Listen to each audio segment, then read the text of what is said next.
It's good to be with you, as always. It's a joy to join you and return to you. As many of you know, and some of you don't, I work with people experiencing extreme poverty and homelessness. So I tend to talk about people in extreme poverty and homelessness a lot, and I hope it's never too much.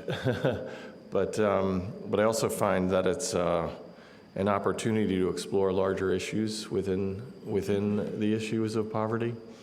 And so I bring that, so I hope that stands up again today. Some years ago, I was watching Game of Thrones. And yeah, not bad, right? Last season. But anyway, they, in one of the seasons, they introduced this character called the High Sparrow. And he was I thought a pretty cool character, although in typical Game of Thrones fashion, didn't end up that way. But he was a religious figure, and he was very focused on serving the poor. He wore disheveled clothing, and he went without shoes, and he fed and engaged people directly. He brought food to many and supported people struggling, into his circle, people struggling with severe mental illnesses and diseases and physical disabilities, all these folks into his care. And, again, his personality, for those of you who saw the show, didn't end up so great, but he did say some things that I thought were quite powerful in his advocacy for the poor.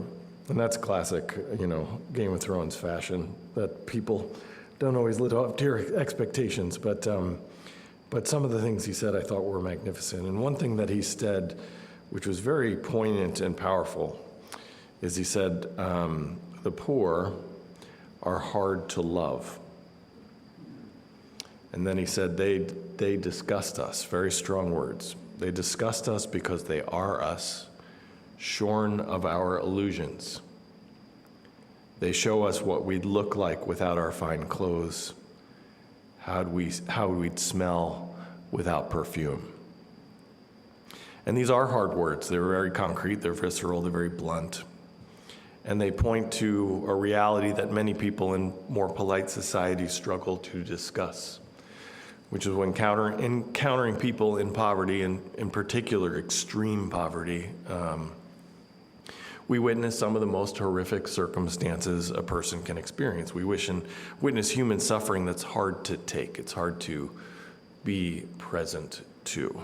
We can witness physical deformities. We can witness cuts and wounds and unhealed injuries. We can encounter blood and vomit and urine and feces. We can witness arguments and yelling and fights. We can witness drug use, needles. We can witness people acting in very strange and unpredictable ways, like talking to themselves or making odd or even scary movements. We can encounter smells that we find uncomfortable. The poor are hard to love. They disgust us because they are us, shorn of our illusions. They show us what we'd look like without our fine clothes, how we smell without perfume. Another author, Martha Beck, she speaks of something similar. She talks about the deep-seated fear of becoming a bag lady. It's not my favorite term, but it's, again, another visceral description of a primal panic that many people have of poverty, homelessness, and social rejection. She really believes that many of us deep down have this very solid fear of becoming extremely poor and entering into those experiences. And I bring these things to our attention because I believe the main reason that we as a culture and as people are so hard on people in poverty, we judge them fiercely, is because they remind us of what we could be. They force us to feel something we don't want to feel. And I believe people and this is maybe one of the hopeful things about us, but I believe we're fundamentally empathic people. I believe that's pretty basic to humanity, with a few exceptions, but that most of us are prone to feel the situations with others. We connect to it, we relate to it. So when we encounter pain in someone else, we experience pain too in ourselves. There's something called compassion fatigue, and it's a term, again, another one that I don't particularly love because I don't think it's exactly right. I don't think we're tired of being compassionate, but it does basically refer to a weariness when we regularly encounter hardship in others. And there's a term that I much prefer that describes the experience I think is actually happening, which is called secondary trauma. That when we experience trauma, when we witness the trauma of others, and this is very common in social service providers and people who are regular helpers, is that in that experience, not only do you encounter and work with people who are experiencing trauma, but you take some of that trauma on yourself and also have very similar, in some cases, symptoms to someone who has had a different kind of trauma. And what this means, I think, is that when we encounter the hardship of others, that is also dangerous to ourselves. The pain of others can become our pain too. And because of that, human beings, as a group, as a whole, with that base foundation of being very empathic, we develop many extremely complex coping mechanisms to avoid that pain. Some years ago, I read an article in the Washington Post that has become one of the most influential bits of information I've read on homelessness. And the article was titled, "Americans Want to Help the Homeless as Long as They Don't Get Too Close." And this article talked about a study which evaluated people's support for or disapproval of certain policy choices related to homelessness. And they asked about panhandling and public camping and homeless services and housing programs. And they found out that about a third of people, give or take, did not support any interventions or policies related to homelessness or support for homeless people. And then they found another third, again, give or take, that supported all interventions and policies related to homelessness. And then they found a third group, which was really kind of interesting, that supported policies and interventions that supported housing and services for people, but they were opposed to things like panhandling and public camping. So services were good, but some of these public engagements they didn't like. And to be honest, this breakdown of different groups, it even shows up in my own progressive haven of Bloomington. Our community can really come together around services and housing, but we get in some serious fights when the situation involves the visibility of people without homes. That's the biggest issues we have when we get in our community. Our community gets in fights around these debates around panhandling, public camping, and just the public presence of people experiencing homelessness. What was this kind of overlap, or this middle group that was so interesting, that there was a follow-up study, and the researchers asked people similar questions, but also did an analysis of people's kind of disgust response to certain random stimuli unrelated to homelessness. So they wanted to test kind of why people felt a certain way around this, and they discovered something fascinating, that people's disgust response, that we have each of us has different responses to disgust. Some of us are more prone to feel disgust, some of us are less prone to feel disgust. That people's disgust response, the level and ease of which we feel disgust, did not correlate with support or opposition to housing and services. So you could have a high level of disgust, but that didn't mean that you wouldn't support housing and supportive services for people who are homeless. Sometimes it did, sometimes it didn't, but there wasn't a natural connection. But it very much correlated with opposition to panhandling and public camping, that your experience and your quickness to feel disgust connected to whether you felt comfortable seeing people experiencing extreme poverty in public.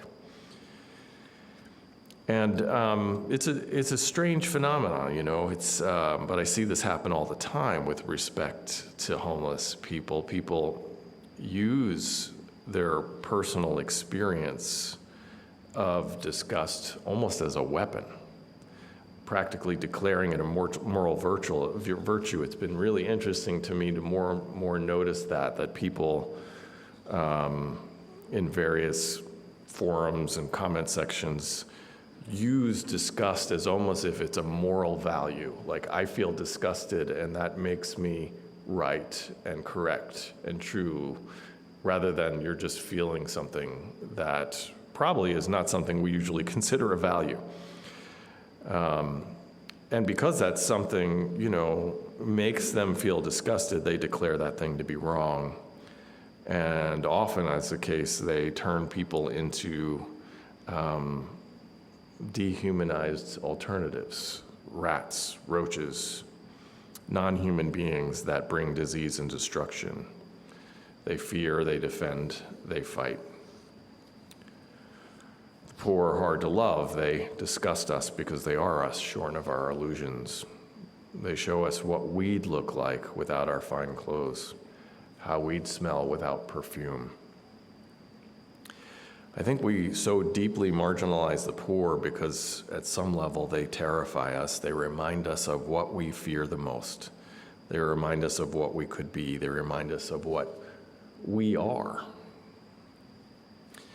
Now, sometimes when you write a sermon, it doesn't take you where you expected to go with it. So sometimes you know where you want to start, and where you thought you were going to finish, you don't end up finishing there. So that's happening today. And so when I began writing this sermon, and when I wrote the blurbs, which is one of the reasons this happens to me a lot, honestly. So one of the reasons I really don't like writing blurbs in newsletters is because I never quite know where I'm going to go until it happens, till the process of writing goes. But I was focusing on a quote from Father Gregory Boyle, who's just an extraordinary man who works with inner city gangs in Los Angeles. Amazing guy. If you ever get a chance to hear him speak, just one of the truly best storytellers I've ever seen. He wrote these words which formed the foundation of the title for the sermon. He wrote, "Here is what we seek, a compassion that can stand in awe at what the poor have to carry, rather than stand in judgment at how they carry it." It's a beautiful quote, brilliant quote. Here's what we seek, a compassion that can stand in awe at what the poor have to carry, rather than stand in judgment of it. Did you know that living in poverty creates the same amount of stress as not sleeping for 24 hours straight? That people in poverty live all the time with the same amount of impact as when you and I do an all-nighter. But the Gregory Boyle quote may have to be a sermon for another day, because today I'm moving, as we come to our conclusion, moving a bit more towards words from Jean Vanier, who's the founder of L'Arche, which is an international collaboration of communities for people with developmental disabilities and those who assist them. And he said this. He said, "Somewhere there has to be a complete change, that we love people not because they're beautiful or clever, but because they're a person." Somewhere there has to be a complete change, that we love people not because they're beautiful or clever, but because they're a person. That's the words of Trappist monk Thomas Merton, who furthered this theme. He says, Our job is to love others without stopping to inquire whether or not they are worthy. That is not our business, and in fact, it is nobody's business. What we are asked to do is to love. And this love itself will render both ourselves and our neighbors worthy. Or the words of our very own Eugene Debs. Years ago, I recognized my kinship with all living beings. And I made up my mind then that I was not one bit better than the meanest on earth. I said then, and I say now, that while there is a lower class, I am in it. And while there is a criminal element, I am of it. And while there is a soul in prison, I am not free. One of the things I learned early in my work with people without homes was I was most valuable not in my ability to accomplish things or accomplish great things, but in my surrender to my own failings. One of my greatest dreams in life was to be happily married with children, and I'm 55 years old now and divorced with no children of my own. Another one of my dreams in life was being a successful and famous minister offering spiritual guidance and social justice impact to the masses, kind of like Gandhi or MLK. And I'm almost embarrassed to say that one out loud. I'm a person who is impatient and sometimes quick to anger. I'm a person who struggles with sadness and depression and sometimes has trouble even functioning. I'm a person who judges myself and judges others. I'm a person who sometimes feels worth by perceiving myself as better than others. I'm a person who is terrified of losing what little I have. I'm a person who has trouble making friends. I'm a person who gets mad at my dogs. Yelled at one of them this morning. And as I say these things, I hope it's understood that I'm not asking you to feel pity for me. Please don't. I don't want that. I really don't. Because that would separate us. That would make us different. Because hard words, because you're a failure too. What I do want is for you to find those failings in yourself and allow yourself to embrace them. I don't want you to tell a story about them, about yourself, but to allow yourself to have them. For you to love yourself, your whole self, not just for your successes, but all of you. Because then maybe you can love other people in their whole selves too. And that's when you and I become useful. That's when you and I become dangerous for the good. That's when you and I become love. Hallelujah and amen.